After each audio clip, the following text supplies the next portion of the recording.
Okay class, so in MD Chem chemistry we are going to restart chapter number 9. This is electrochemistry. In the last class I delivered just a single lecture on this chapter and it was on oxidation number. So today is lecture 2 in which we will discuss further topics of this chapter as per PMDC syllabus. So the next topic is oxidation and reduction, the difference between these two terms. कि जो अगला जो topic मैंने आपको लिखाया था उसमें oxidation and reduction ये चीज़ थी जो हमें पढ़नी है. तो क्या डिफरेंस होता है ऑक्सीडेशन रिडक्शन में? ये दोनों असल में ऑक्सीडेशन रिडक्शन हमारे पास इलेक्ट्रोकेमिकल रिएक्शंस कहलाते हैं. ठीक है, तो ये जो रिएक्शंस होता है ऑक्सीडेशन रिडक्शन इनको हम लोग कहते हैं इलेक्ट्रोकेमिकल रिएक्शंस. इलेक्ट्रोकेमिकल रिएक्शंस इसलिए हम कह सकते हैं क्योंकि इसके अंदर ये ऐसे केमिकल रिएक्शंस होते हैं जिसमें इलेक्ट्रॉन का लॉस या गेन होता है. तो दो तरह के इलेक्ट्रोकेमिकल रिएक्शंस होते हैं, एक ऑक्सीडेशन होती है, एक रिडक्शन. जैसे हमने पढ़ा था थर्मोकेमिकल रिएक्शन दो तरह के होते हैं, एंडोथर्मिक, एक्सोथर्मिक. ठीक है, अब क्या डिफरेंस होता है ऑक्सीडेशन रिडक्शन में? तो चार डिफरेंस आपको याद करने पड़ते हैं. चार फ़र्क है ऑक्सीडेशन और रिडक्शन में. सबसे पहला फ़र्क, सबसे पहली चीज़ होती है ऑक्सीडेशन का क्या मतलब होता है, इसको हम इस तरह याद रखते हैं, ऑयल rig, OIL, ऑयल. तो ऑयल का मतलब यहाँ पर हो गया, दैट इज़ ऑयल का मतलब हो गया oxidation is loss of electron. तो लॉस ऑफ इलेक्ट्रॉन ऑक्सीडेशन होता है. और यहाँ पर हम लोग इसमें लिखते हैं रिग, RIG, रिग. तो रिग का मतलब होता है दिस इज और yes reduction is gain of electron. ठीक है, तो ये ऑक्सीडेशन और रिडक्शन के बीच पहला डिफरेंस होता है लॉस और गेन ऑफ इलेक्ट्रॉन का. जब किसी भी एटम से इलेक्ट्रॉन लॉस हो रहा होता है तो उसकी ऑक्सीडेशन हो रही होती है, गेन हो रहा होता है तो सूरत में रिडक्शन हो रही होती है. जैसे अगर हम मान लें कि सोडियम है, सोडियम ने अगर अपना इलेक्ट्रॉन लॉस करके Na+ बन गया ये और एक इलेक्ट्रॉन बाहर हो गया, तो यहाँ पर कह सकते हैं कि सोडियम क्या हो गया, sodium is oxidised. Sodium oxidise हो गया, सोडियम की ऑक्सीडेशन हो गई जो कि उसने अपना इलेक्ट्रॉन लॉस कर दिया है. ठीक है, और रिडक्शन गेन ऑफ इलेक्ट्रॉन होता है. जब कोई एटम इलेक्ट्रॉन गेन करता है तो रिडक्शन है. जैसे कि अब इसी को हम इस तरह से रिवर्स लिख देते हैं कि Na+ है, Na+ ने एक इलेक्ट्रॉन गेन कर लिया तो ये सोडियम मेटल में कन्वर्ट हो गया. तो हम यहाँ लिख सकते हैं कि Na+ is reduced, Na+ reduce हो गया क्योंकि उसने Na+ ने क्या किया, इलेक्ट्रॉन को गेन किया. सही है, तो लॉस ऑफ इलेक्ट्रॉन ऑक्सीडेशन होती है और तो गेन ऑफ इलेक्ट्रॉन हमारे पास जो है वो रिडक्शन होती है. तो मसला इजी बात समझ में आ गई बात. सेकंड, उसके बाद दूसरे इस तरह से भी कह सकते हैं कि ऑक्सीडेशन का मतलब हमारे पास होता है इंक्रीज़ इन चार्ज. ठीक है, तो जब increase in oxidation state, increase in oxidation state या ऑक्सीडेशन नंबर जो है ना, इसको भी कहा जाता है, इस कॉल्ड ऑक्सीडेशन. अगर किसी मॉलिक्यूल में किसी एटम की ऑक्सीडेशन नंबर इंक्रीज़ हो रही है तो हम कहते हैं कि उसकी ऑक्सीडेशन हो रही है. जबकि यहाँ पर हम क्या करेंगे, रिडक्शन का मतलब ही निकला है वर्ड रिड्यूस से, कम होना. तो इसका मतलब हो गया this is decrease, decrease in oxidation number. Decrease in oxidation number इस कॉल्ड, इसको क्या कहा जाता है भाई, इस कॉल्ड रिडक्शन, रिडक्शन कहते हैं. ठीक है, अब जैसे कि इसी एग्जाम्पल को अगर हम दोबारा से लिख लेना तो आप ये चीज़ फील कर सकते हैं. अब देखिए Na है यहाँ पर जो ज़ीरो स्टेट में था, पहले फ्री स्टेट में ज़ीरो होती है ऑक्सीडेशन स्टेट, और ये ज़ीरो से +1 पर आ गया. आप देख सकते हैं एक इलेक्ट्रॉन को लॉस करके. तो हम यहाँ कह सकते हैं कि सोडियम ऑक्सीडाइज हो गया क्योंकि उसके सोडियम की जो ऑक्सीडेशन स्टेट है वो ज़ीरो से +1 पे गई, ऑक्सीडेशन नंबर बढ़ी है, चार्ज इंक्रीज़ हुआ इसका. यही अगर हम Na+ की बात करते हैं, अब Na+ अगर एक इलेक्ट्रॉन गेन कर लेगा तो ये Na+ बन जाएगा, ज़ीरो फ्री स्टेट पे आ जाएगा. अब यहाँ देख लें, यहाँ पर क्या हो रहा है कि Na+1 जो है वो एक इलेक्ट्रॉन को लॉस कर रहा है और ज़ीरो में कन्वर्ट हो रहा है. तो यहाँ पर ऑक्सीडेशन स्टेट कम हो रही है ना, +1 से 0 पर आ रही है. तो डिक्रीज़ इन ऑक्सीडेशन स्टेट हम कहते हैं रिडक्शन. सही है, समझ में आ गई बात. तो वो फर्स्ट पार्ट सेकंड पार्ट से लिंक करती है, दोनों बातें एक ही हैं, बस अल्फाज का फ़र्क है, बात तो एक ही कर रहे हैं. इस तरह से उसके बाद थर्ड एक और डेफिनेशन है कि ऑक्सीडेशन हम लोग किसको कहते हैं. ऑक्सीडेशन का मतलब एडिशन ऑफ ऑक्सीजन. है ना भाई। तो एडिशन ऑफ ऑक्सीजन, किसी भी मॉलिक्यूल में ऑक्सीजन ऐड हो रहा हो तो उसको हम लोग बोलते हैं ऑक्सीडेशन। और रिडक्शन क्या होता है? This is removal of oxygen. अगर ऑक्सीजन रिमूव हो रहा हो किसी मॉलिक्यूल से तो हम कहते हैं कि रिडक्शन हो रही है। अब जैसे कि एडिशन ऑफ ऑक्सीजन हम किसी मॉलिक्यूल में करते हैं,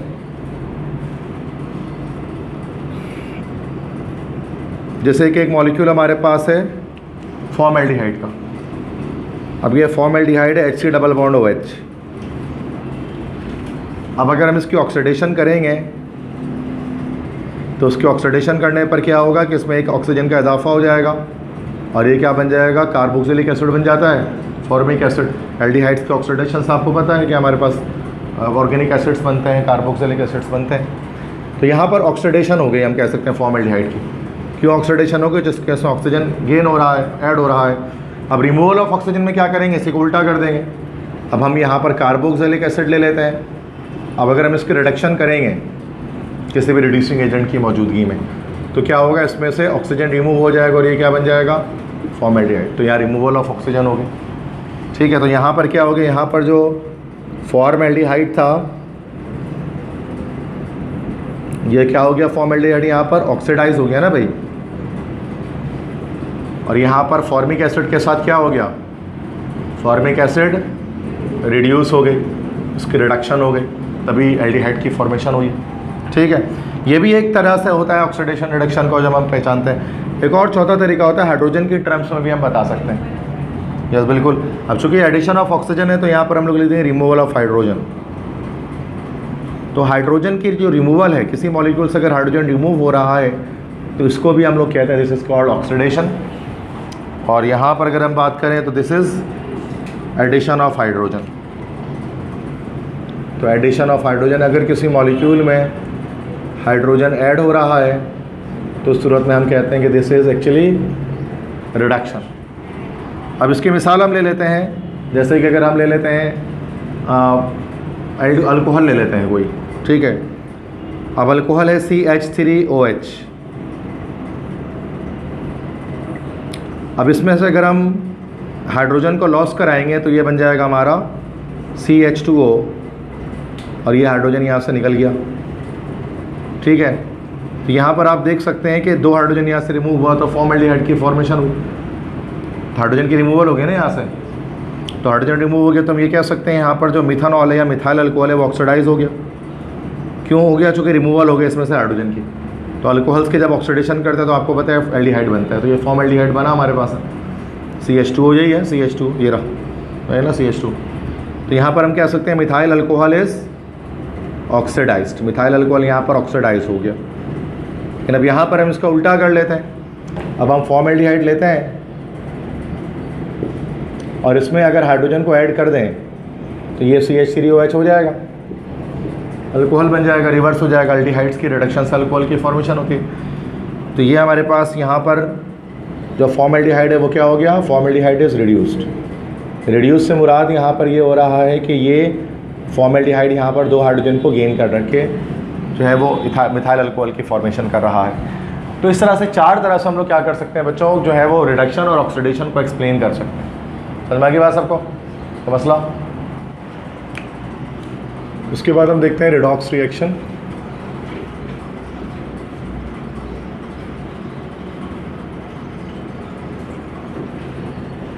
अब रेडॉक्स रिएक्शन किसे कहा जाता है, इसका कॉन्सेप्ट लेते हैं। देखो दो वर्ड से निकला है रेडॉक्स, रेड और ऑक्स से निकला है। रेड मतलब यहाँ पर, रेड का मतलब यहाँ पर हो गया दिस इज रिडक्शन, और ऑक्स का मतलब हो जाता है यहाँ पर दिस इज ऑक्सीडेशन। तो ये दो वर्ड रेड और ऑक्स से निकला है रेडॉक्स रिएक्शन, ठीक है। तो रेडॉक्स रिएक्शन के रिएक्शंस को कहते हैं the reactions in which reduction and oxidation, reduction and oxidation takes place simultaneously, है ना भाई। एक ऐसा रिएक्शन जिसमें ऑक्सीडेशन रिडक्शन दोनों एक साथ हो रहा हो उसे हम लोग कहते हैं रेडॉक्स रिएक्शन। या फिर हम इसको इस तरह से भी कह सकते हैं कि रेडॉक्स रिएक्शन क्या होता है, reaction between an oxidising agent and reducing agent. Oxidising agent और रिड्यूसिंग एजेंट के बीच होने वाला रिएक्शन भी रिडॉक्स रिएक्शन कहलाता है। अब इसके एग्जाम्पल देखते हैं कि सर किस तरह के होते हैं रिडॉक्स रिएक्शन। तो कुछ एग्जाम्पल देखें उसमें, जैसे कि अगर हम एक सिंपलेस्ट फॉर्म में लिखें, तो अगर मैं सोडियम का रिएक्शन करा रहा हूँ क्लोरीन से, तो ये हमारे पास क्या बन जा रहा है बेटा, NaCl बन जा रहा है। बैलेंस कर लेते हैं, यहाँ 2 लगाकर यहाँ 2 लगाकर, ये बैलेंस हो गया। तो अब अगर यहाँ पर देखेंगे तो सोडियम और क्लोरीन फ्री स्टेट पे हैं, 0 ऑक्सीडेशन स्टेट पर है। आफ्टर द रिएक्शन Na+1 हो गया, Cl-1 हो गया। अब अगर आप सोडियम को गौर से ध्यान से देखें तो सोडियम यहाँ पर 0 से +1 पर जा रहा है, तो सोडियम की क्या हो रही है, ऑक्सीडेशन। और Cl 0 से -1 पर जा रहा है, तो Cl की हो रही है रिडक्शन। तो ये साबित होता है कि ये एक रिडॉक्स रिएक्शन है, जिसमें एक जगह रिडक्शन और एक जगह ऑक्सीडेशन चल रही है। और याद रखिएगा कि जो खुद हमारे पास क्या हो रहा होता है, ऑक्सीडाइज हो रहा होता है। जिसकी ऑक्सीडेशन हो रही होती है वो खुद रिड्यूसिंग एजेंट होता है, सामने वाले को रिड्यूस कर रहा होता है। तो यहाँ पर सोडियम क्या हमारे पास है, this is actually reducing agent. और जो खुद रिड्यूस हो रहा है वो सामने वाले को ऑक्सीडाइज कर रहा होता है। तो Cl2 यहाँ पर क्या है, ऑक्सीडाइजिंग एजेंट। वो तो उसकी रिडक्शन रही है, लेकिन खुद ही ऑक्सीडाइजिंग एजेंट है। तो ये भी एक चीज़ याद रखने की बात है कि जितने भी मेटल्स होते हैं हमारे पास, मेटल सारे के सारे रिड्यूसिंग एजेंट होते हैं। और पीरियोडिक टेबल में जो हमारे पास नॉन मेटल्स होते हैं वो क्या होते हैं, ऑक्सीडाइजिंग एजेंट्स होते हैं, क्योंकि वो हमेशा इलेक्ट्रॉन को गेन कर रहे होते हैं, तो उनकी हमेशा रिडक्शन हो रही होती है। दैट्स वो सामने वालों को ऑक्सीडाइज कर रहे होते हैं। सिंपल कॉन्सेप्ट है। तो इस तरह एक और एग्जाम्पल देख लें। अगर हम इस तरह की रिएक्शन लिखें, KMnO4 + FeSO4 + H2SO4, और ये बना हमारे पास MnSO4 + Fe2SO4 whole 3 + K2SO4 + H2O। तो ये भी हमारे पास एक रिडॉक्स रिएक्शन है। अभी थोड़ा सा कॉम्प्लेक्स है फर्स्ट इक्वेशन के मुकाबले में, लेकिन यहाँ पर भी आपको दिख सकती है रिडक्शन ऑक्सीडेशन।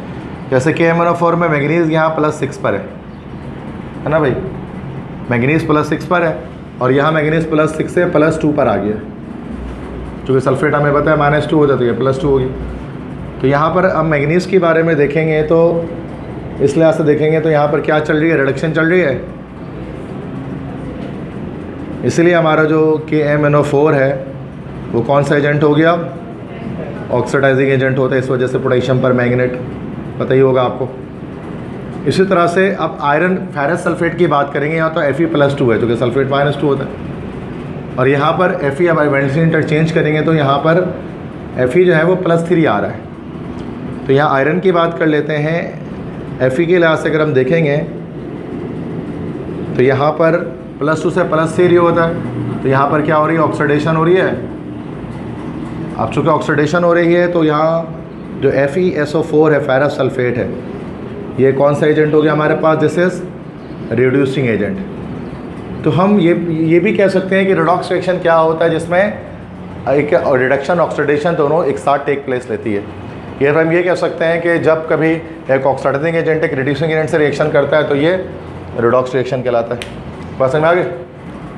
अब देखिए इस रिएक्शन में क्या हो रहा है, अगर इस रिएक्शन को दोबारा से हम समझे ना, तो KMnO4 है, तो जो प्रोडक्ट्स रिएक्टेंट्स हमारे पास यहाँ पर है, एक रिएक्टेंट है KMnO4 पोटेशियम पर मैग्नेट, इसको हम कहते हैं। एक हमारे पास है FeSO4 फेरस सल्फेट कहा जाता है इसको, और एक हमारे पास है H2SO4 सल्फ्यूरिक एसिड।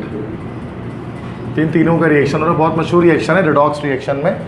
जो फर्स्ट ईयर में आप लोगों ने टाइट्रेशन की होगी, रिडॉक्स टाइट्रेशन, तो उसमें हम लोग ये रिएक्शन करते थे, ठीक है, रिडॉक्स टाइट्रेशन के अंदर।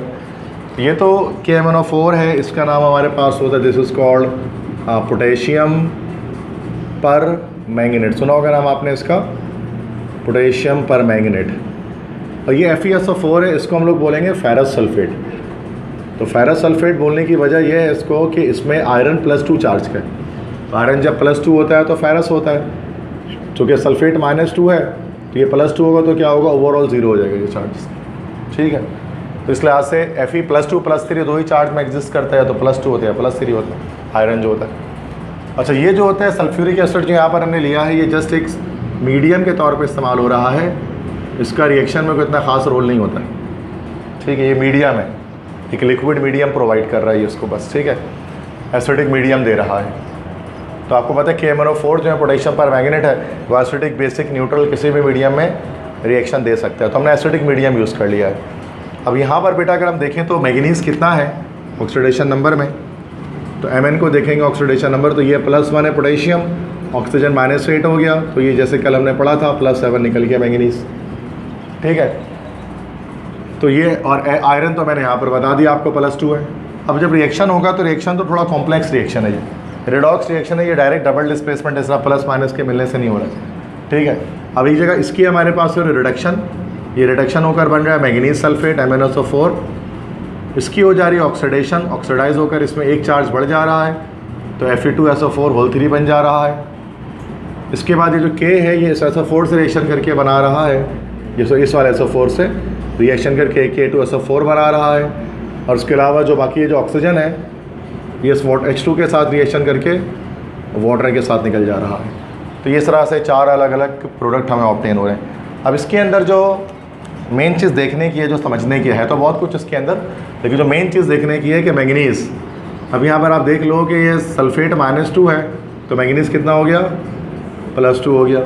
तो Mn की कंसनट्रेशन यहाँ पर हम देख सकते हैं वो +7 से +2 पर आ गई। तो मतलब मैंगनीज़ जो है वो अपने लिहाज से क्या हो गया, ये हो गया यहाँ पर रिड्यूस्ड हो गया। अब चूँकि ये रिड्यूस हुआ है, Mn यहाँ रिड्यूस हुआ है, तो KMnO4 हमारे पास कौन सा एजेंट आ गया, दिस इज़ ऑक्सीडाइजिंग एजेंट। जो खुद रिड्यूस होता है मैंने बताया वो ऑक्सीडाइजिंग एजेंट होता है, सही है। अब इस तरह आयरन की बात करते हैं बच्चों, तो आयरन में Fe में हम देखते हैं कि ये +2 से, अब देखो यहाँ ऑक्सीडेशन नंबर कैसे निकालेंगे, यहाँ वैलेंसी एक्सचेंज हो रही है ना, ये ऊपर जा रही है, इधर ऊपर जा रही है, तो उसकी वैलेंसी हो गई, ये ऊपर गया तो क्या हो गया +3, और ये ऊपर गया तो क्या हो गई -2। सल्फेट तो वैसे -2 रहता है, यहाँ पर आयरन +2 से +3 हो गया। अब ये फेरस सल्फेट नहीं रहा, अब ये हमारे पास बन गया दिस इज फेरिक सल्फेट, क्योंकि आपको पता है कि आयरन +3 चार्ज में फेरिक कहलाता है। तो ये अब Fe यहाँ पर हमारे पास +2 से +3 हो गया। अब जब +2 से +3 हुआ तो उसके मतलब क्या हो गया, यहाँ पर ये बजाय रिड्यूस्ड होने के ये ऑक्सीडाइज्ड हो गया। अब चूँकि जो खुद ऑक्सीडाइज होता है तो वो हमारे पास कौन सा एजेंट होता है, this is actually reducing agent. बात समझ में आ गई अब, तो यही रिएक्शन एक्सप्लेन कर दिया मैंने कैसे हो रहा है, ठीक है। सॉरी, हाँ +7 होगा, सॉरी 7 है, +6 नहीं होगा, ठीक ठीक है। कोई मसला और समझ में आ गया सब। नेक्स्ट टॉपिक क्या है हमारा, इलेक्ट्रोलिसिस करते हैं। अगला टॉपिक इस चैप्टर में इलेक्ट्रोलाइसिस।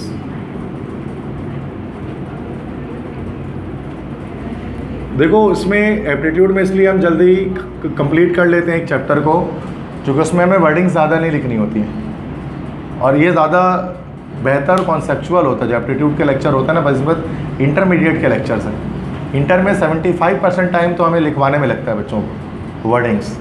मतलब अगर 1 घंटे का की क्लास है ना, तो समझा हम 15 मिनट ही रहे होते हैं, 45 मिनट तो हम लिखवा रहे होते हैं, लंबे लंबे पैराग्राफ, उसी में बच्चे डिक्टेशन कर रहे हैं, लिख रहे हैं, तो उसमें टाइम सारा निकल जाता है। लेकिन एप्टीट्यूड में आपको पता है इतना लिखने की ज़रूरत नहीं होती है, शॉर्ट पॉइंट्स होते हैं, इसलिए टॉपिक जल्दी कवर अप हो जाता है। तो आप बोलो ये चैप्टर तो 1 महीना पढ़ा था हमने, यहाँ तो सर 2 घंटे में हो गया ये, क्योंकि हम सिर्फ शॉर्ट पॉइंट्स देख रहे हैं, इसलिए एप्टीट्यूड में ईजी वे पर हम चीज़ों को डिस्कस कर रहे होते हैं। तो इलेक्ट्रोलिसिस किसे कहते हैं, व्हाट इज़ इलेक्ट्रोलिसिस। देखिए 2 वर्ड से निकला है, पहले उसके कुछ बेसिक पॉइंट्स बता दूँ इलेक्ट्रोलिसिस की। 2 वर्ड से निकला है, इलेक्ट्रो और लिसिस। इलेक्ट्रो का मतलब तो हमारे पास बिजली हो गया, इलेक्ट्रिसिटी हो गया, है ना भाई। तो इलेक्ट्रो जो वर्ड है इसके मतलब तो हमारे पास हो गए इलेक्ट्रिसिटी या बिजली। और जो लिसिस है, लिसिस के मतलब क्या होता है, या ब्रेक डाउन हो जाना या डीकम्पोजिशन, टूट जाना, ठीक है बेटा। तो इलेक्ट्रोलिसिस के तो ये हमारे पास 2 वर्ड से निकलता है, इलेक्ट्रिसिटी, डीकम्पोजिशन। तो इलेक्ट्रिसिटी, तो हम इलेक्ट्रोकेमिस्ट्री को डिफाइन किस तरह से कर सकते हैं, ये असल में क्या होता है, दिस इज इलेक्ट्रोलाइटिक डीकम्पोजिशन होती है इसके अंदर, इलेक्ट्रोलाइटिक या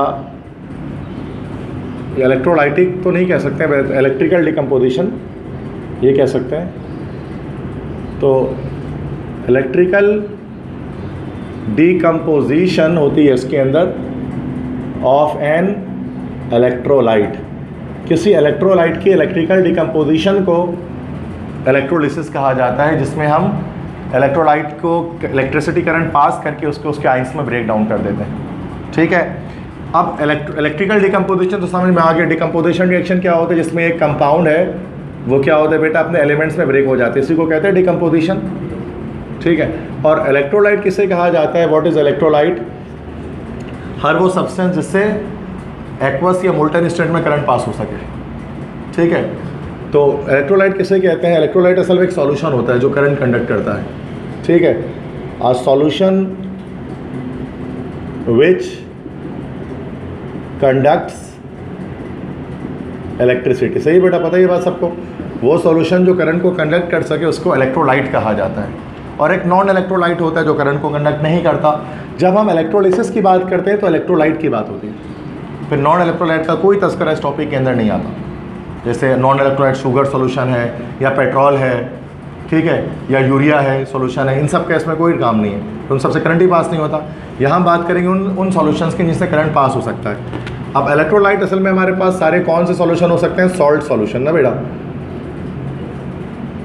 जो सॉल्ट सॉल्यूशंस होते हैं, मतलब कोई ऐसा सॉल्यूशन जो सॉल्ट से बना हो, सॉल्ट को पानी में डाल दिया जाए तो सूरत में वो इलेक्ट्रोलाइट होता है। जैसे NaCl को पानी में डाल दिया, कॉपर सल्फेट को पानी में डाल दिया, तो वो हमारे पास एक इलेक्ट्रोलाइट तैयार हो जाता है।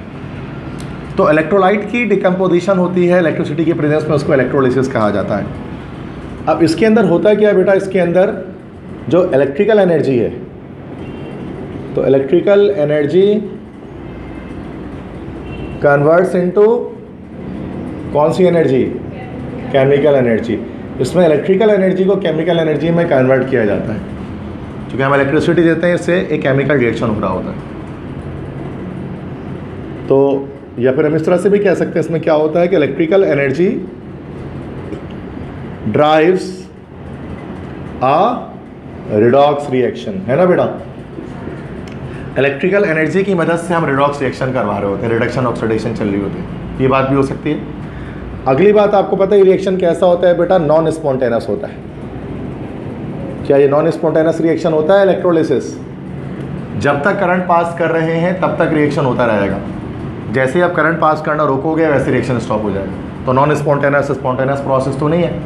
सही है, समझ में आ गई बात। अगला पॉइंट कि जो इलेक्ट्रोलिसिस होती है, जब हम इलेक्ट्रोलिसिस करते हैं तो उसको ख़ास तरह के एक डिवाइस में करते हैं जिसको कहा जाता है इलेक्ट्रोलाइटिक सेल, है ना। तो it is done in an electrolytic cell. ये बेटा इलेक्ट्रोलाइटिक सेल के अंदर किया जाता है। इलेक्ट्रोलाइटिक सेल वो सेल होता है जो इलेक्ट्रिकल एनर्जी को केमिकल एनर्जी में कन्वर्ट करता है। अब इलेक्ट्रोलाइटिक सेल के अंदर आपको कुछ चीज़ें लाजमी आपको दिखाई देंगी। इसमें आपको इलेक्ट्रोलाइटिक पॉट दिखाई देगा जिसमें हम इलेक्ट्रोलाइट को डालेंगे, बीकर वगैरह। इसमें आपको बैटरी दिखती है जो करंट देगी। इसमें आपको इलेक्ट्रोलाइट लाजमी होगा इसके अंदर जो इलेक्ट्रोलाइटिक पॉट में डाला होगा। इसमें आपको इलेक्ट्रोड्स दिखेंगे, दो इलेक्ट्रोड्स दिखेंगे, इलेक्ट्रोड्स दो दिखेंगे ना, एक आपको दिखेगा एनोड, एक दिखेगा कैथोड, ये भी दिखेगा। और साथ में इसमें आपको वायर्स भी दिखाई देंगे, तार भी होंगे उसमें कनेक्टिविटी के लिए। ये सब चीज़ों की ज़रूरत होती है अगर आपको एक इलेक्ट्रोलाइटिक सेल को मैन्युफैक्चर करना है, इसको बनाना है। ठीक है, तो कोई भी सॉल्ट अगर हम ले लेते हैं, जैसे हम एक सिंपल, अभी फ़िलहाल तो मैं कोई एग्जाम्पल नहीं करा रहा, मैं फ़िलहाल एक बेसिक एक इस तरह से करा रहा हूँ कि अगर हम एक बीकर ले लें, उसके अंदर हम कोई इलेक्ट्रोलाइट डाल देते हैं। अब ये इलेक्ट्रोलाइट में दो आइंस होते हैं, एक हमारे पास पॉजिटिव आइन में होता है और एक हमारे पास नेगेटिव आइन में होता है। और उसके अंदर दो इलेक्ट्रोड्स टिप कर देते हैं। इलेक्ट्रोड्स क्या होते हैं? मेटल के प्लेट्स होती हैं। तो मेटल के प्लेट्स लगा देते हैं ना भाई इस तरह से, तो दो मेटल के प्लेट्स लगा देते हैं। कोई भी मेटल हो सकता है, इनर्ट मेटल होना चाहिए। इलेक्ट्रोड के अंदर तो मेटल ही होगा ना। ये क्या करेगा, जहाँ इलेक्ट्रोड क्या होता है, इलेक्ट्रोड वो इसको हम कहते हैं ना, इलेक्ट्रोड किससे कहते हैं? जहाँ पर oxidation and reduction take place रहती है, where oxidation and reduction takes place, है ना भाई। जहाँ पर ऑक्सीडेशन और रिडक्शन होती है उस जगह को हम लोग इलेक्ट्रोड कहते हैं। और इलेक्ट्रोड के अंदर हमारे पास किसी मेटल का होना ज़रूरी है, और वो मेटल कैसा होना चाहिए? इनर्ट, नॉन रिएक्टिव, तो लेस रिएक्टिव, वरना जाहिर सी बात है वो रिएक्शन कर सकता है वाटर के साथ। हम इसके अंदर सोडियम, पोटेशियम, मैग्नीशियम ये सब यूज़ नहीं कर सकते, ठीक है, याद रखिएगा। अच्छा, अब इसमें क्या करना है कि अब इसमें फिर वायर की मदद से जोड़ देते हैं इसको, और यहाँ पर एक बैटरी लगी होती है, बैटरी के साथ या कोई भी इलेक्ट्रिकल सोर्स के साथ जोड़ देते हैं। अब ये हमारे पास हो गया, this is positive, this is negative, positive से पॉजिटिव जुड़ा, नेगेटिव से नेगेटिव जुड़ा। अभी हमारे पास जो पॉजिटिव इलेक्ट्रोड आ गया, दिस इज़ कॉल्ड एनोड, और नेगेटिव इलेक्ट्रोड को क्या बोलते हैं? This is called cathode. अब होगा क्या कि यहाँ पर पॉजिटिव आइंस जो है वो नेगेटिव इलेक्ट्रोड पर पड़ जाएंगे, नेगेटिव आइंस पॉजिटिव इलेक्ट्रोड पड़ जाएंगे, ऐसे ही होगा। और यहाँ पर इनकी डिकम्पोजिशन शुरू हो गई, यहाँ पर ये जमा होना शुरू हो जाएंगे। इस प्रोसेस को कहा जाएगा इलेक्ट्रोलिसिस, ठीक है, समझ में आ रही बात। अब इसको हम किसी एग्जाम्पल की सूरत में कर लेते हैं, कोई भी एग्जाम्पल ले सकते हैं, कॉपर क्लोराइड ले सकते हैं, NaCl ले सकते हैं, जो मर्जी हम इसमें एग्जाम्पल लेकर इसको हम कर सकते हैं, ठीक है।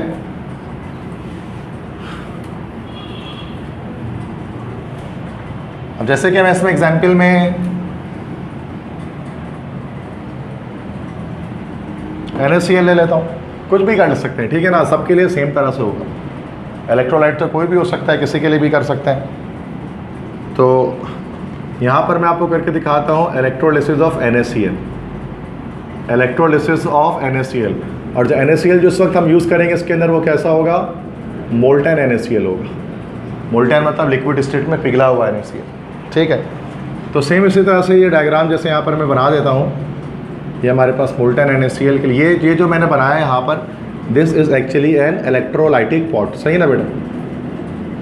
ये इलेक्ट्रोलाइटिक पॉट है, और ये ओवरऑल जो बनने वाला है इसमें अभी ये बनने वाला है एक इलेक्ट्रोलाइटिक सेल बनने वाला है, ठीक है। इसमें फिर हमने यहाँ पर जो है वो मोल्टन NaCl डाल दिया। मोल्टन NaCl दो आइंस में ब्रेक हो जाएगा, Na+ आइन में और Cl- आइन में, ठीक है। अब इसके अंदर फिर हमने दो इलेक्ट्रोड्स लगा दिए, जैसे मैंने आपको बताया, एक पॉजिटिव एक नेगेटिव। तो पहले तो ये इलेक्ट्रोड बस मेटल के पीसेस हैं, ये जस्ट मेटल के पीस हैं, कोई भी मेटल का रॉड हो सकता है इसके अंदर, ठीक है। और ये इधर से यहाँ से हमारे साथ बैटरी से कनेक्टेड है, ये प्लस वाला होता है, ये माइनस, ये प्लस प्लस से जुड़ा, माइनस माइनस से जुड़ा। तो जैसे कि मैंने आपको बताया कि ये पॉजिटिव इलेक्ट्रोड हमारे पास क्या था? एनोड, और नेगेटिव इलेक्ट्रोड क्या था हमारे पास? दिस इज़ कैथोड, ठीक है। अब देखो आइंस अलग अलग मूव करेंगे ना, पॉजिटिव आइन नेगेटिव इलेक्ट्रोड की तरफ मूव करेंगे, नेगेटिव आइन पॉजिटिव इलेक्ट्रोड की तरफ मूव करेंगे, ऐसे ही होता है। और यहाँ पर सोडियम मेटल क्या होगा? डिपॉजिट होना स्टार्ट हो जाएगा, यहाँ सोडियम मेटल डिपॉजिट होना स्टार्ट हो जाएगा, और यहाँ से जो क्लोरीन गैस है वो बाहर निकलने, लिबरेट होनी शुरू हो जाएगी, गैसेस की लिबरेशन होगी। और Na+ जो, सॉरी उल्टा कर दिया मैंने, Cl यहाँ गया था, यहाँ थोड़ा नहीं निकलेगा, ओके सही है। यहाँ पर सोडियम मेटल जमा होगा और यहाँ से क्लोरीन गैस लिबरेट होगी, ऐसे ही होगा ना भाई? अब सही है। अब देखो इसमें कौन रिएक्शंस किस तरह से होते हैं, जो सेल रिएक्शंस होते हैं, ये भी याद रख लें कि सेल रिएक्शन, 4 रिएक्शंस होते हैं ना जब इलेक्ट्रोलिसिस होती है, तो 4। सबसे पहले आयोनाइजेशन होती है, सबसे पहला रिएक्शन जो हमारे पास है वो आयोनाइजेशन है। आयोनाइजेशन का मतलब क्या होता है? आइंस में टूट जाना, डिसोसिएशन इनटू आइंस, ठीक है। तो सबसे पहले तो जो Na है, NaCl है, वो अपने आइंस में डिसोसिएट हो जाएगा, Na+ और Cl- आइंस में टूट जाएगा जब हम उसको हीट अप करेंगे। देखो NaCl ये हमारे पास यहाँ पर सॉलिड स्टेट में था, जब हमने इसको हीट किया 801 डिग्री सेंटीग्रेड तक, तो ये क्या हो गया? Na+ अलग हो गया और Cl- अलग हो गया, ये लिक्विड में आ गया, ये लिक्विड में आ गया, गैस में आ जाएगा, लिक्विड में रहेगा ना भाई, गैस में कहाँ से आएगा? क्लोरीन गैस थोड़े ना, क्लोराइड है ये, ठीक है। तो NaCl दो आइंस में हमारे पास टूट गए, तो ये आइन हमारे पास they are called sodium ions, और ये कौन सा आइन है? क्लोरीन नहीं, क्लोराइड आइन, सही है। अब उसके बाद बी ऑप्शन, अब नेक्स्ट स्टेप में क्या होगा? अब साइमल्टेनियस रिएक्शन चलेगा, चूँकि हमने पढ़ा है ना कि साइमल्टेनियसली होता है। क्योंकि ये जो इलेक्ट्रोलिक रिडॉक्स रिएक्शन जो होता है हमने पढ़ा है कि ये साइमल्टेनियसली होता है, एक साथ होता है। अब ये एक साथ रिडक्शन ऑक्सीडेशन दोनों होगी, तो एक एक करके देख लेते हैं। पहले हम रिएक्शन देख लेते हैं, रिएक्शन एट कैथोड। कैथोड पे क्या हो रहा है? तो कैथोड पे बेटा हमेशा क्या होती है, याद रखना, कैथोड पे हमेशा क्या होती है? रिडक्शन। और रिडक्शन का मतलब क्या होता है? Gain of electron. तो बेटा क्या होगा, Na+ जाएगा कैथोड पर, एक इलेक्ट्रॉन को गेट करके किस में कन्वर्ट हो जाएगा? सोडियम में कन्वर्ट हो जाएगा। तो जो लिक्विड आयन होगा ये सॉलिडिफाइड हो जाएगा सोडियम की केस में, यहाँ जाकर डिपोजिशन शुरू हो जाएगी। उसके बाद सी नेक्स्ट क्या होगा हमारे पास? Reaction at anode. एनोड पे हमेशा क्या होगी भाई? ऑक्सीडेशन। और ऑक्सीडेशन का क्या मतलब होता है? Loss of electron. अब ये Cl- यहाँ पर जाएगा, ठीक है, Cl- जाएगा। अब इसको इलेक्ट्रॉन लॉस करना है, तो वैसे एक इलेक्ट्रॉन लॉस करेगा तो Cl बन जाएगा, लेकिन आपको पता है क्लोरीन एक गैस है, and gases always exist in diatomic state, तो उसको क्या बनना पड़ेगा? Cl नहीं बल्कि Cl2। अब Cl2 बनने के लिए 2 क्लोराइड आयन चाहिए होंगे, और दोनों मिलकर कितने इलेक्ट्रॉन्स निकालेंगे? 2 इलेक्ट्रॉन्स निकालेंगे, ठीक है। ये हमारे पास हो गया सी, रिएक्शन एट एनोड। उसके बाद डी हम लोग क्या लिखते हैं? दिस इज ओवरऑल रिएक्शन, है ना भाई। अब ओवरऑल रिएक्शन किस तरह से लिखा जाता है कि जब दोनों रिएक्शन को, ओवरऑल रिएक्शन में क्या करते हैं कि ऑक्सीडेशन और रिडक्शन दोनों रिएक्शन को ऐड कर देते हैं, R+C, ठीक है। रिडक्शन और जो है ना ऑक्सीडेशन R+O दोनों को हम ऐड कर देते हैं, सही है। अच्छा, ऐड करते हुए इस बात का ध्यान रखते हैं कि इलेक्ट्रॉन्स कट हो जाए। अब यहाँ 2 इलेक्ट्रॉन से यहाँ 1 इलेक्ट्रॉन, इसको भी 2 बना देंगे। इसको 2 बनाने के लिए क्या करना पड़ेगा? इस पूरे को मल्टीप्लाई बाय 2 से कर देंगे, ठीक है। तो ये 2 बन जाएगा, तो सब 2 पे से मल्टीप्लाई हो जाएगा। ये हो जाएगा 2Na+, ये हो जाएगा 2 इलेक्ट्रॉन, ये हो जाएगा Na, सॉलिड स्टेट में 2 आ जाएगा इसके पीछे भी, ठीक है। और नीचे तो ऐसे ही रह जाएगा 2Cl-, ये लिक्विड स्टेट में था ना। उसके बाद ये बन गया हमारा Cl2 गैसियस फॉर्म में प्लस 2 इलेक्ट्रॉन। अब इसको हम लोग क्या कर देंगे? माइनस कर देंगे। माइनस करने पे क्या होगा? इलेक्ट्रॉन से इलेक्ट्रॉन कैंसिल हो जाएगा, सही है। अब लेफ्ट साइड पे जो बच गया उसको अलग लिख दो। मतलब रिएक्शन के स्टार्ट में रिएक्टेंट पे आपके पास लिक्विड मौजूद था Na+ और Cl- आपके पास लिक्विड फॉर्म में मौजूद था, लेकिन at the end of reaction आपको सोडियम मेटल मिल गया सॉलिड स्टेट में, और साथ में आपको क्लोरीन गैस मिल गई जो गैसियस स्टेट में लिबरेशन होगी, लिबरेट कर गई यहाँ से। तो ये ओवरऑल रिएक्शन इस पूरे इलेक्ट्रोलाइटिक सेल में यही चल रहा है, समझ में आया सबको। तो ये इलेक्ट्रोलिसिस कहलाता है, जिसमें हम इलेक्ट्रिक करंट के थ्रू एक रिडॉक्स रिएक्शन कैरी करवाते हैं, जिससे एक इलेक्ट्रोलाइट जो होता है वो अपने मेटल्स में, अपने एलिमेंट्स में डिकम्पोज हो जाता है। समझ गया साहब? तो मसला लिख लें। टॉपिक इसके बाद PMDC सिलेबस के अंदर हमारा इसके अंदर होता है बेटा, this is electrode potential. Electrode potential अब हम देखते हैं क्या चीज़ होती है।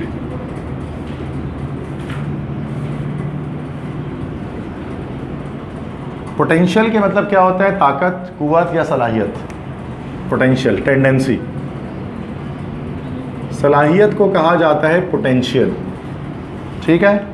इलेक्ट्रोड की सलाहियत, इलेक्ट्रोड की पोटेंशियल। तो इलेक्ट्रोड पोटेंशियल जिसको हम शो करते हैं कैपिटल E से, इसको बेटा हम शो करते हैं इलेक्ट्रोड पोटेंशियल को। ये क्या चीज़ होती है? This is electron losing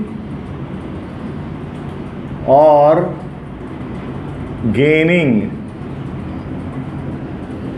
tendency of N electrode.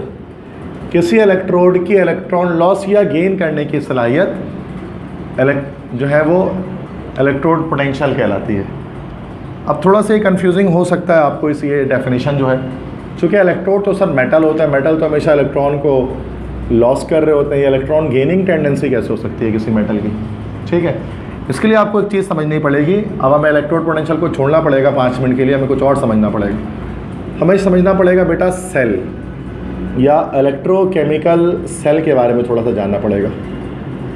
अब जो इलेक्ट्रोकेमिकल सेल होते हैं ना,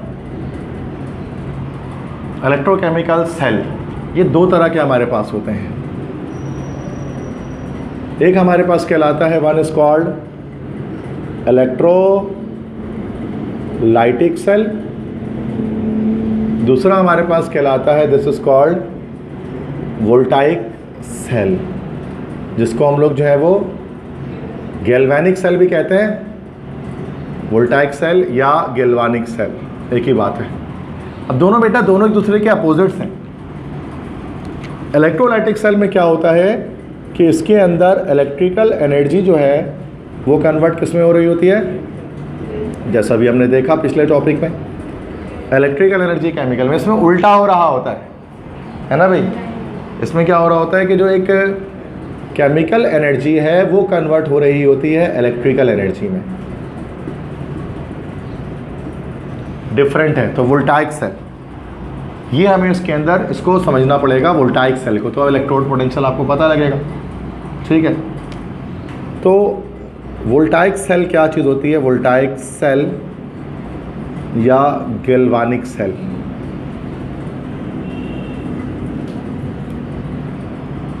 इसको वोल्टाइक सेल इसलिए कहते हैं कि जो साइंटिस्ट था जिसने सबसे पहले इसको बनाया था, एक इटालियन इन्वेंटर थे, एक इटालियन इन्वेंटर थे जिनका नाम था क्या, इनका नाम था एलेजांद्रो वोल्टा। तो एलेजांद्रो वोल्टा ने सबसे पहले इसको बनाया था, उनके नाम पर है वोल्टाइक सेल। इन्हीं के नाम पर पोटेंशियल डिफरेंस की यूनिट वोल्ट भी है, वोल्टा के नाम से, जो वोल्ट होता है ना वो इन्हीं के नाम पर है। इसी तरह से एक साइंटिस्ट था जिसका नाम था गैल्वानिक, उसने भी इसको बनाया था। तो ये दोनों साइंटिस्ट ने इसको बनाया था, इसलिए इसको कभी गैल्वानिक सेल भी कहते हैं गैल्वानी के नाम पे, और वोल्टा के नाम पे कहते हैं वोल्टाइक सेल, ठीक है। अब ये करता क्या है, ये सेल करता क्या है, इट जनरेट्स इलेक्ट्रिक करंट। इससे हम इलेक्ट्रिक करंट को जनरेट करते हैं इस सेल से। ये वो सेल है नॉर्मली जो आप लोग यूज़ करते हैं रिमोट कंट्रोल्स वगैरह में, ठीक है। इसी तरह से जितने भी सेल्स होते हैं तो वो असल में वोल्टाइक सेल के प्रिंसिपल पे ही वर्क कर रहे होते हैं। तो इट जनरेट्स इलेक्ट्रिक करंट विया रिडॉक्स रिएक्शन। रिडॉक्स रिएक्शन के थ्रू क्या होता है कि ये इलेक्ट्रिक करंट जनरेट करता है, ठीक है। अजान के बाद बताता हूँ, उसको लिख लें, ठीक है। तो मैंने बताया कि ये इलेक्ट्रिक करंट जनरेट करता है with where redox reaction. Redox reaction के थ्रू करंट जनरेट होता है इसमें।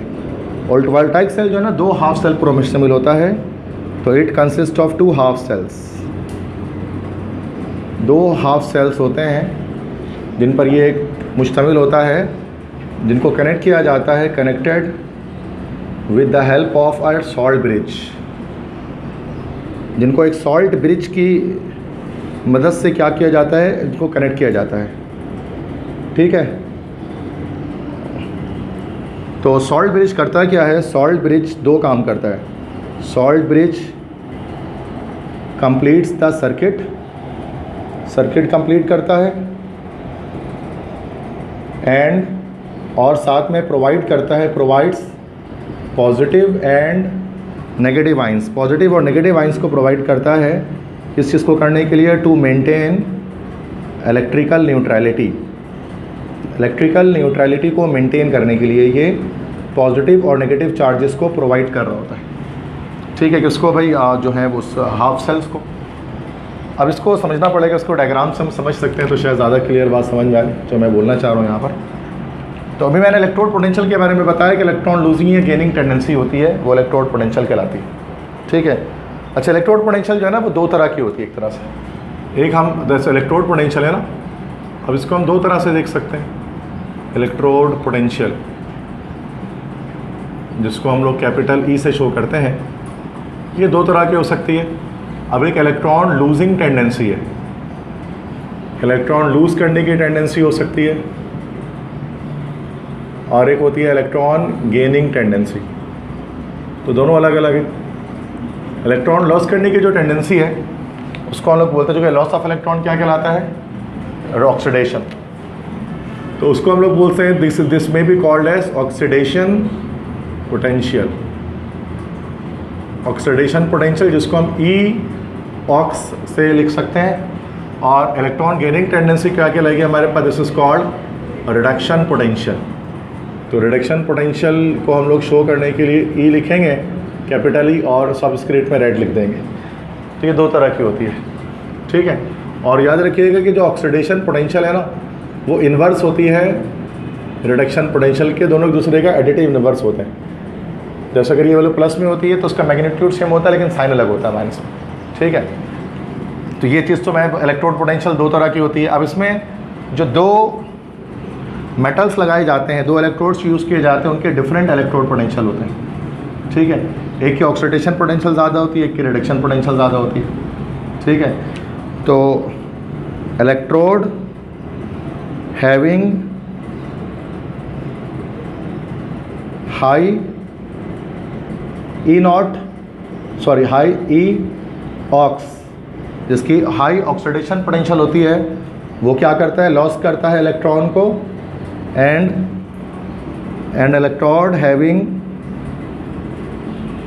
हाई रिडक्शन पोटेंशियल, ये क्या करता है, गेन्स इलेक्ट्रॉन गेन करते हैं। इससे क्या होता है कि इलेक्ट्रिक करंट सर्किट के अंदर ड्राइव कर रहा होता है, एक्सटर्नल सर्किट में। अब मैं डायग्राम बना देता हूँ ताकि चीज़ें समझ में आनी शुरू हो जाएँ। तो मैं दो हाफ सेल ड्रॉ करता हूँ। देखिए ये हमारे पास एक हाफ सेल है, this is the first half cell, this is the second half cell. ये दो हाफ सेल मैंने ड्रॉ किया। अब इसमें मुख्तलिफ तरह के वोल्टेज सेल हम बना सकते हैं। जो सबसे मशहूर होता है वो जिंक कॉपर वाला होता है, जिंक और कॉपर जिसमें डाला होता है, ठीक है। हो तो और 100 तरह के बना सकते हैं इसके अंदर, ज़रूरी नहीं है, लेकिन हर बुक में federal board, Punjab board, Sindh board, हर जगह दो ही जिंक और कॉपर वाला बना होता है, ठीक है। तो मैं वही बना रहा हूँ। तो एक हमारे पास है जिंक हाफ सेल, अभी आप देखें एक एक करके पूरी डायग्राम कंप्लीट होगी। और ये हमारे पास कहलाता है कॉपर हाफ सेल। अब जिंक हाफ सेल में क्या होता है, जिंक की प्लेट हम यहाँ पर डाल देते हैं। जिंक की एक प्लेट डली होती है, ये जैसे कि जिंक की एक प्लेट डली हुई है। और कॉपर हाफ सेल में क्या होता है, कॉपर की एक प्लेट डली हुई होती है। तो जैसे ये मैंने कॉपर बना दी, कॉपर की प्लेट बना दी, ठीक है। तो ये हमारे पास जो हो गया बच्चों, ये हमारे पास जो आ गया, दिस इज जिंक आ गया। और यहाँ पर ये हमारा एनोड होगा, एनोड होगा। तो यहाँ क्या करेगा, ये एनोड है तो उसका मतलब यहाँ पर लॉस ऑफ इलेक्ट्रॉन होगी। और यहाँ पर जिंक जो है ना, इलेक्ट्रॉन को लॉस करके जिंक +2 आयन में कन्वर्ट हो जाएगा, 2 इलेक्ट्रॉन लॉस करके, ठीक है। ये वाला काम होगा यहाँ पर। चूँकि इलेक्ट्रॉन को लॉस कर रहा है तो इसकी ऑक्सीडेशन पोटेंशियल हाई होगी, तो इसकी जो ई ऑक्स है इसकी वो हमारे पास ज़्यादा है, जैसे कि 0.76 वोल्ट है। क्योंकि जो यूनिट होती है ना इलेक्ट्रोड पोटेंशियल की, वो यूनिट याद रखिएगा वो किस में होती है भाई, वोल्ट्स में नापते हैं इसको, ठीक है। अच्छा, अब ये दूसरा जो हमारे पास है बेटा, ये हमारे पास है कॉपर और ये हमारे पास है कैथोड। अब चूँकि कैथोड है तो ये क्या करेगा, यहाँ पर इलेक्ट्रॉन को गेन करेगा। तो यहाँ कॉपर +2 आयन 2 इलेक्ट्रॉन को गेन करके कॉपर मेटल में कन्वर्ट हो जाएंगे। अब चूँकि यहाँ पर रिडक्शन हो रही है तो इसकी रिडक्शन पोटेंशियल ज़्यादा होगी, वो कितनी होगी, 0.34 वोल्ट। माइनस में मैं नहीं लिख रहा अभी, मतलब रिडक्शन पोटेंशियल लिख रहा हूँ। रिडक्शन तो हाई माइनस में नहीं जाएगी, ऑक्सीडेशन माइनस में जाएगी, वो आगे बात करेंगे इस पर, ठीक है। तो एक की रिडक्शन पोटेंशियल, एक की ऑक्सीडेशन पोटेंशियल पॉजिटिव में, एक की रिडक्शन पोटेंशियल पॉजिटिव में, मतलब एक इलेक्ट्रॉन लॉस करेगा और एक गेन करेगा, ठीक है। अब दोनों को क्या करें, दोनों को हम वायर की मदद से जोड़ देते हैं, तार की मदद से जोड़ देते हैं। यहाँ पर हम कोई एक वोल्ट मीटर लगा लेते हैं। जो वोल्ट मीटर लगा देते हैं, वोल्ट मीटर क्या कर सकता है, आपको जो वोल्टेज पास हो रहा है उसके बारे में बता सकता है। जो वोल्टेज पास होगा, यहाँ पर हमको बल्ब भी लगा सकते हैं जो कि जले और हमें ये बताए कि ये यहाँ से करंट फ्लो कर रहा है, ठीक है। ये तो हमारे पास होगा। अच्छा, इसके अंदर हम जाहिर सी बात है ये चूँकि इलेक्ट्रोलाइटिक्स वो एक सेल ड्रॉ कर रहे हैं इसके अंदर हम लोग, तो इलेक्ट्रोलाइट का होना ज़रूरी है।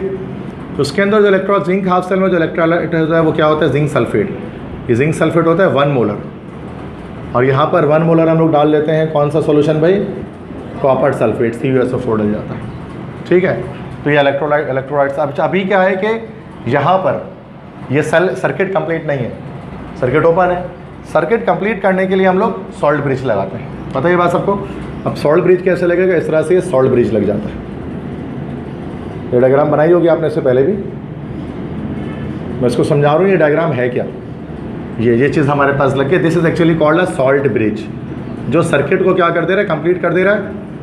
सॉल्ट ब्रिज में क्या होता है कि उसके अंदर कोई सॉल्ट डला होता है, उसके अंदर कोई सॉल्ट डाला होता है। कोई भी सॉल्ट डाल सकते हैं, जैसे KCl डाल लेते हैं, KCl डाल सकता है, और भी कोई सॉल्ट डाल सकता है। ये सर्किट को कंप्लीट करता है और आइंस को प्रोवाइड करता है। तो इलेक्ट्रॉन जो फ्लो करता है, इलेक्ट्रॉन तो एक्सटर्नल सर्किट से ऊपर ये फ्लो करता है। तो ये जो ऊपर सर्किट बना हुआ है, this is actually external circuit. External circuit में क्या करेगा, इलेक्ट्रॉन फ्लो करेगा। और इलेक्ट्रॉन का फ्लो होना ही हम क्या कहते हैं, करंट कहलाता है, electric current, flow of electron से जो होता है। और नीचे ये जो है वो ये हमारे पास बना हुआ है इंटरनल सर्किट।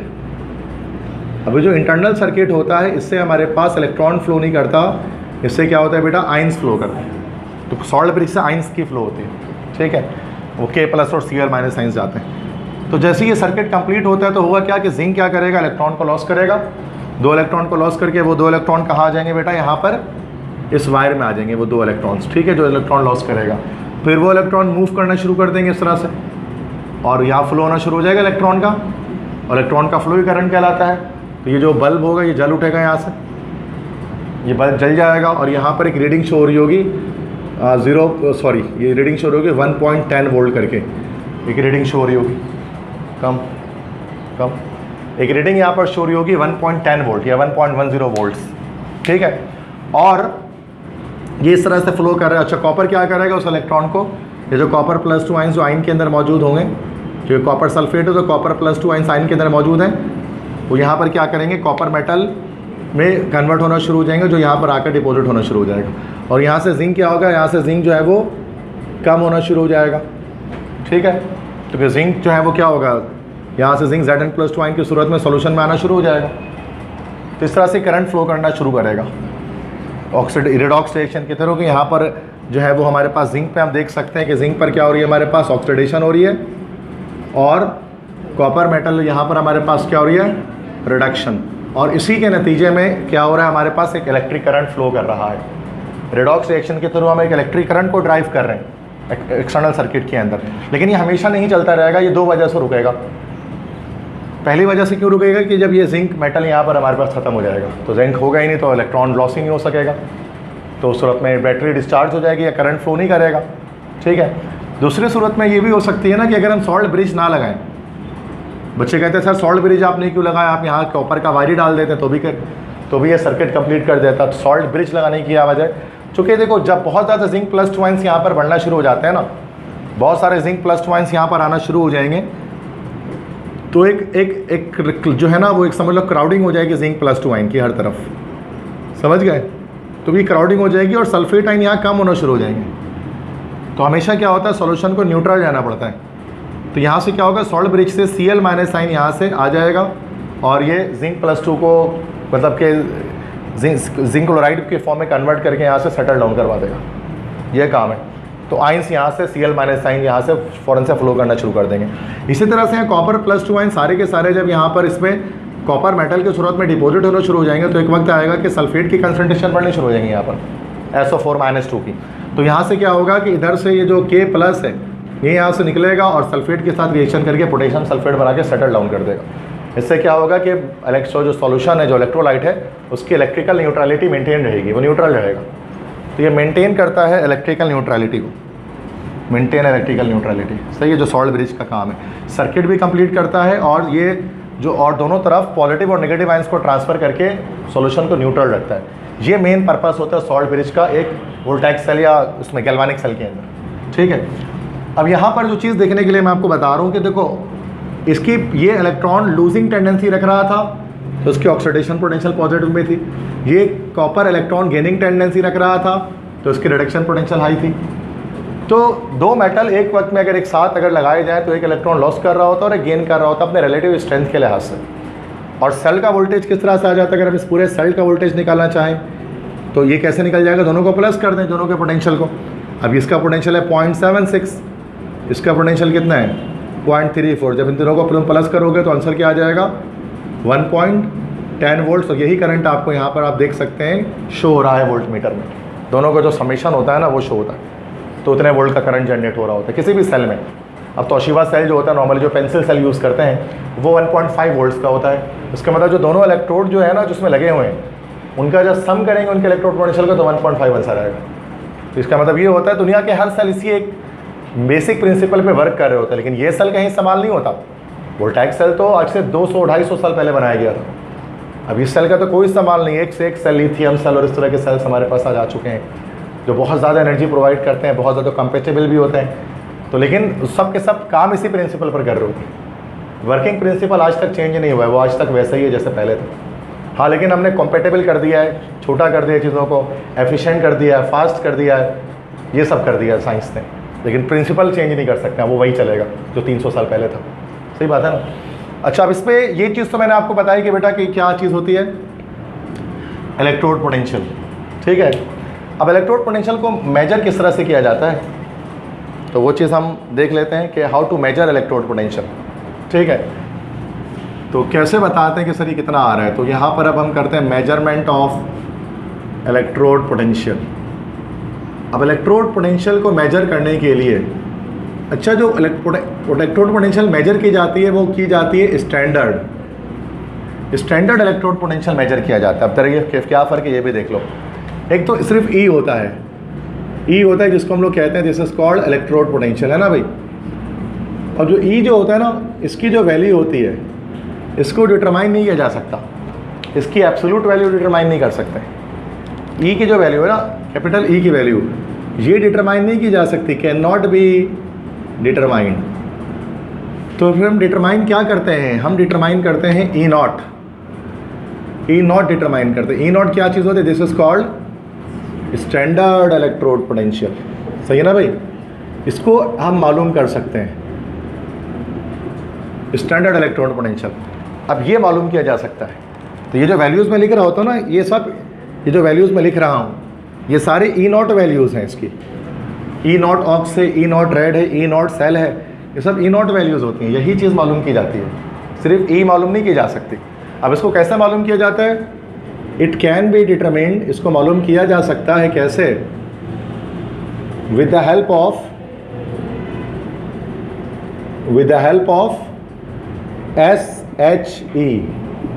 SHE की मदद से इसको मालूम किया जा सकता है। अब SHE क्या चीज़ होती है, yes, standard hydrogen electrode. Standard hydrogen electrode की मदद से हम इसको मालूम करते हैं। तो तमाम मेटल्स की स्टैंडर्ड इलेक्ट्रोड पोटेंशियल को फाइंड आउट किया जा सकता है। ठीक है, अब इसके अंदर भी आपको पता है दो तरह के आ सकते हैं, एक ई नॉट ऑक्स होता है, एक ई नॉट रेड होता है। अब ई नॉट ऑक्स क्या कहलाएगा हमारे पास, this is standard oxidation potential, है ना भाई। तो ये काफ़ी बड़ा टॉपिक है, कितनी सारी बातें देखो एक के बाद एक इसके अंदर निकली जा रही। तो स्टैंडर्ड ऑक्सीडेशन पोटेंशियल, और ई नॉट रेड क्या हो गया, this is standard reduction potential, standard reduction potential.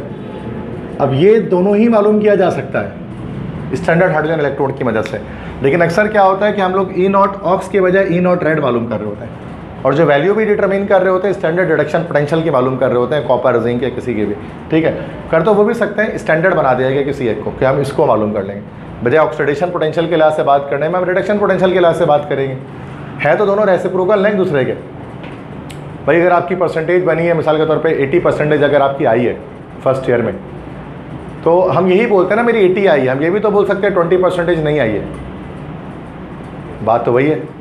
अगर हम बोले कि मेरी 80 आई है, अगर कोई तो ये बोले कि मेरी यार 20% कम आई है, तो बात तो वही है। किसी के 70 आई है, वो ये बोलते मेरी 30% कम आई है, बोल सकता है ना भाई। किसी के 60 आई है, वो बोल सकते हैं मेरी 40% कम आई है, बोल सकता है कि नहीं बोल सकता है, लेकिन बोलता नहीं है कोई ऐसा। बोलते हैं मेरी 75 है, मेरी 80 है, मेरी 85 है, स्टैंडर्ड बना हुआ है। बात तो दोनों कर सकते हैं। इस तरह ऑक्सीडेशन रिडक्शन पोटेंशियल दोनों ही निकाल सकते हैं हर मेटल की, लेकिन जो हम बात करते हैं, जो हम किताबों में लिखते हैं, वो रिडक्शन पोटेंशियल वैल्यूज़ लिख रहे होते हैं अक्सर, और मेजर भी वही करते हैं। इलेक्ट्रोकेमिकल सीरीज़ आगे मैं बताऊँगा, सीरीज़ में भी रिडक्शन पोटेंशियल वैल्यूज़ ही मौजूद होती हैं। तो इसलिए मतलब बता तो दोनों सकते हैं, लेकिन हम लोग रिडक्शन पोटेंशियल पर ज़्यादा फोकस करते हैं। जैसे पीएच और पीओएच है। अब हर सॉल्यूशन का पीएच भी होता है और पीओएच भी होता है, सही है।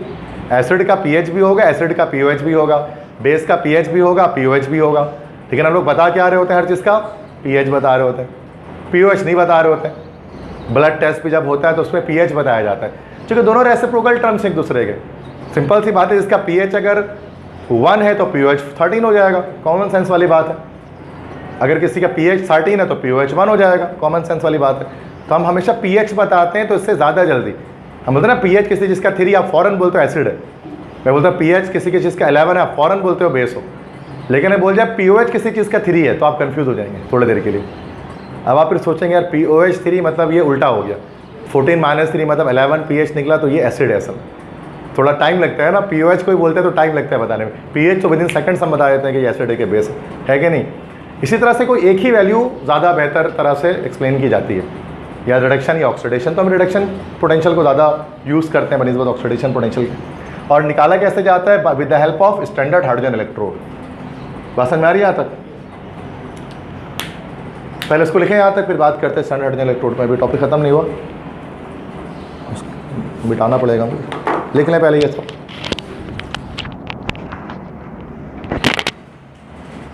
ठीक है, देखिए उसके बाद में जैसे मैंने आपको बताया था कि स्टैंडर्ड इलेक्ट्रोड पोटेंशियल जो है उसको मालूम करने के लिए हम लोग स्टैंडर्ड हाइड्रोजन इलेक्ट्रोड को इस्तेमाल करते हैं। इसकी मदद से हम डिफरेंट एलिमेंट्स के स्टैंडर्ड रिडक्शन पोटेंशियल्स को कैलकुलेट कर रहे होते हैं। ठीक है, उसका एक प्रोसीजर होता है। अब यहाँ पर स्टैंडर्ड हाइड्रोजन इलेक्ट्रोड होता क्या है, इसको देखना पड़ेगा आपको, ये एक टॉपिक हमारे पास अलग से। बस इसके डायग्राम से आप उसको समझें कि स्टैंडर्ड हाइड्रोजन इलेक्ट्रोड हम किस तरह से बना सकते हैं। ये SHE है, ये तो मैंने पूरा सेल बना दिया है, तो ये तो पूरा हमारे पास हाइड्रोजन हाफ सेल कहला सकता है। तो ये हाइड्रोजन हाफ सेल है, इसके अंदर ये जो ओवरऑल आपको मिल रहा है, ये जो पूरा आपको मिल रहा है, ये चीज़, ये जो चीज़ है, ये हमारे पास है स्टैंडर्ड हाइड्रोजन इलेक्ट्रोड, ये पूरा। ठीक है, तो this is standard hydrogen electrode. अब ये दोनों सूरतों में हो सकता है, ये हम एनोड के तौर पे भी इसको यूज़ कर सकते हैं, कैथोड के तौर पे भी इसको यूज़ कर सकते हैं, दोनों तौर पे इस्तेमाल हो सकता है ये। ठीक है, चूँकि जो हाइड्रोजन है ना, हाइड्रोजन की बात करें तो इसकी ऑक्सीडेशन पोटेंशियल की बात करें, चाहे E0 ऑक्स कहें चाहे E0 रेड कहें, ये दोनों वैल्यूज़ इसकी हमारे पास क्या होती हैं भाई, 0 वोल्ट्स होती है ना भाई। अब रिडक्शन पोटेंशियल भी 0 वोल्ट इसकी है और ऑक्सीडेशन पोटेंशियल भी 0 वोल्ट्स है, उसको दोनों पे इस्तेमाल कर सकते हैं। ये रिड्यूस भी हो सकता है, ऑक्सीडाइज भी हो सकता है। ठीक है, अब स्टैंडर्ड इलेक्ट्रॉन होता क्या है कि इसके अंदर हम, जाहिर सी बात है, हाइड्रोजन तो एक गैस है, क्योंकि हाइड्रोजन की बात करेंगे, H2 की बात करेंगे, H2 तो एक गैस है ना भाई। अब गैस तो बैड कंडक्टर होता है, गैस तो इंसुलेटर होता है, तो हम गैस को किस तरह से इलेक्ट्रोड में लगा सकते हैं? चूँकि इलेक्ट्रोड में तो हमेशा हमको सॉलिड लगाते हैं, या कोई ऐसा लगाते हैं जो मेटल हो, जो गुड कंडक्टर हो, जो करंट को पास कर सके, जिससे करंट को कंडक्ट कर सके। अब गैस को कैसे कर सकते हैं? तो उसका एक मैकेनिज़्म होता है, इसमें हम लोग जो है ना वो एक स्ट्रिप ले लेते हैं, वो स्ट्रिप किसी ट्रांजिशन मेटल की होती है। अब वो प्लेटिनम मेटल भी हो सकता है, वो पैलेडियम भी ले सकते हैं, प्लेटिनम पैलेडियम कोई भी ले सकते हैं। मतलब कोई आपके पास इसके अंदर क्या होना चाहिए, ट्रांजिशन मेटल होना चाहिए।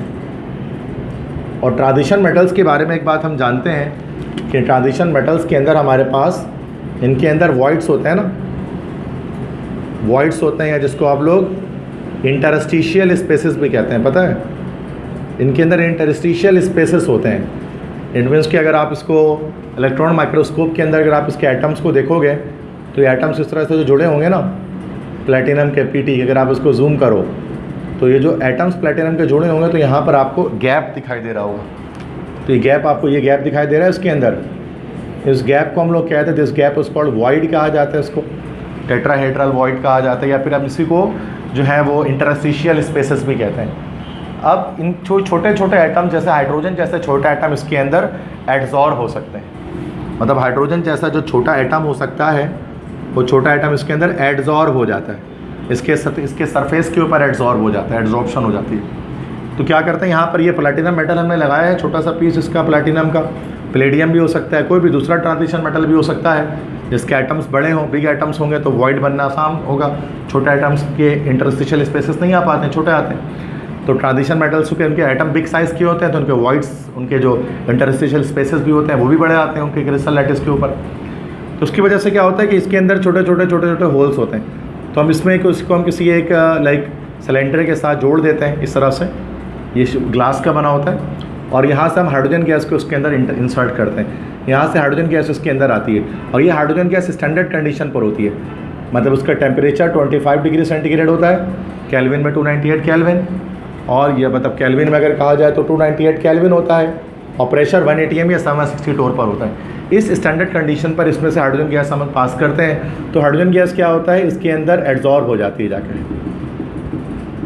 तो इस तरह से ये फील हो सकता है कि ये पूरा इलेक्ट्रोड हाइड्रोजन का ही बना हुआ है, चूँकि हाइड्रोजन गैस इसके सतह के ऊपर जाकर, इसके सरफेस के ऊपर जाकर एड्जॉर्ब कर चुकी है। इसी वजह से इसको हम कहते हैं स्टैंडर्ड हाइड्रोजन इलेक्ट्रोड, अगरचे इसमें है प्लैटिनम मेटल, ठीक है, या पैलेडियम मेटल है। तो इसको फिर हम किसी तार की मदद से जोड़ सकते हैं आगे किसी दूसरे हाफ सेल के साथ, अब वो कॉपर जिंक कोई भी हाफ सेल। तो ये हमारे पास कहलाता है स्टैंडर्ड हाइड्रोजन इलेक्ट्रोड। समझ में आ रही है बात? अब इसकी मदद से हम क्या करते हैं बेटा, किसी का भी इलेक्ट्रोड पोटेंशियल मालूम करते हैं। और उसको जो डिप किया जाता है, जो इलेक्ट्रोलाइट होता है इसके अंदर है, वो भी याद रखिएगा, सल्फ्यूरिक एसिड होता है 1 मोलर इसके अंदर, जो उसका इलेक्ट्रोलाइट आता है इस हाफ सेल का। अब इसकी मदद से हम किसी की भी मालूम कर सकते हैं, जिंक की मालूम कर सकते हैं। अगर इसमें मदद से जिंक की मालूम करेंगे तो वो इलेक्ट्रोड, अब मैं बात कर रहा हूँ कि स्टैंडर्ड रिडक्शन पोटेंशियल मालूम की जाएगी इसके अंदर। तो ई नॉट रेड, तो ई नॉट रेड अगर हम इसकी मदद से अगर हम जिंक का मालूम करेंगे तो जिंक की जो कि ऑक्सीडेशन पोटेंशियल ज़्यादा होती है तो रिडक्शन पोटेंशियल आ जाती है -0.76 वोल्ट। इसी तरह से अगर हम रिडक्शन पोटेंशियल मालूम कर सकते हैं कॉपर की, अगर मालूम करेंगे स्टैंडर्ड रिडक्शन पोटेंशियल तो ये आ जाती है प्लस का 0.34 वोल्ट। ये तो याद करने की वैल्यू है, मतलब इसको कोई एक्सपेरिमेंटली डिटरमाइन करेंगे तो आएगी, कोई फॉर्मूला नहीं है उसको निकालने का। ठीक है, अब इसकी मदद से क्या होता है, साइंटिस्ट लोगों ने बहुत सारे एलिमेंट्स के स्टैंडर्ड रिडक्शन पोटेंशियल को कैलकुलेट किया और उसको कैलकुलेट करने के बाद एक पूरी सीरीज़ बना डाली। इसको कैलकुलेट किया और कैलकुलेट करने पर पूरी एक सीरीज़ बन गई। उसी सीरीज़ को क्या कहा जाता है, that series is called electrochemical series, उसको हम कहते हैं। उसके बारे में भी थोड़ी सी इन्फॉर्मेशन मैं आपको दे देता हूँ। अब कैसे निकालना है बेटा, तो ये तो हमारा काम नहीं है कि निकलता कैसे, वो लॉन्ग क्वेश्चन है। फिर ये मेजरमेंट की जब बात करेंगे तो वो तो लॉन्ग क्वेश्चन हो जाएगा, वो लंबी कहानी आपने याद की होगी, सेक्शन सी में आता है। ठीक है, हम बस यहाँ पर आगे बस ये कि इससे ये स्टैंडर्ड हाइड्रोजन इलेक्ट्रोड को इस्तेमाल कर सकते हैं मेजर करने के लिए स्टैंडर्ड रिडक्शन पोटेंशियल्स को। अब तमाम की जो साइंटिस्ट लोगों ने निकाल ली तो उन्होंने एक सीरीज़ बना डाली। उस सीरीज़ को कहते हैं, सुना होगा नाम आपने, इलेक्ट्रोकेमिकल सीरीज़, जिसको ECS भी कहा जाता है शॉर्ट में, इलेक्ट्रोकेमिकल सीरीज़। इसमें क्या हुआ है कि इसमें क्या किया जाता है इलेक्ट्रोकेमिकल सीरीज़ में, तमाम एलिमेंट्स को जो है ना वो क्या कह सकते हैं, कौन सा ऑर्डर हो गया, प्लस से माइनस में जा रहा है ना, डिसेंडिंग ऑर्डर। तो metals are arranged in decreasing E not red values. Metals decreasing E not red values के लिहाज से बेटा यहाँ पर अरेंज रहते हैं। ठीक है, अब बहुत सारे मेटल्स हैं या बहुत सारे एलिमेंट्स हैं जिनको हम इसके अंदर फिट करते हैं। इसके लिए हम लोग एक निमोनिक याद रखते हैं, इस सीरीज़ को याद करने के लिए आप भी याद कर सकते हैं। वो निमोनिक है कि लेके खाना मज़े से, आला मन जो करे, फेंक दे कोई निगाहें, फेंक दे कोई निगाहें, सुंदर प्यार भरी छापा F। तो ये इस तरह से निमोनिक एक बना सकते हैं इसकी कि लेके खाना मज़े से, आला मन जो करे, फेंक दे कोई निगाहें, सुंदर प्यार भरी छापा F। अब इससे क्या होता है कि इससे हमें एक सीरीज़ याद हो जाती है कि वो सीरीज़ किस तरह से होती है, जैसे इस तरह से, जैसे ले के खा ना मज़े से, आला मन जो करे, फेंक दे कोई निगाहें, सुंदर प्यार भरी, उसके बाद छापा, फिर F। और छापा क्या है, CUHG AG PT AU, ये है। ठीक है, तो ये इस तरह से आपने एक सीरीज़ देखी होगी, बनी होती है, इलेक्ट्रोकेमिकल सीरीज़ कहते हैं। ये हो गया लेके खाना मज़े से, आला मन जो करे, फेंक दे कोई निगाहें, सुंदर प्यार भरी छापा है। ठीक है, ये थोड़ा सा रैंडम है, मतलब कोई एटॉमिक नंबर या उसके लिहाज से सीरीज़ नहीं चल रही है, ये रिएक्टिविटी सीरीज़ कह सकते हैं उसको हम। ठीक है, तो इलेक्ट्रोकेमिकल सीरीज़ हमारी जो है वो रिएक्टिविटी सीरीज़ भी है, या उसको रिएक्टिविटी ऑर्डर के नाम से भी मुख्तलिफ बुक्स में कहा जाता है।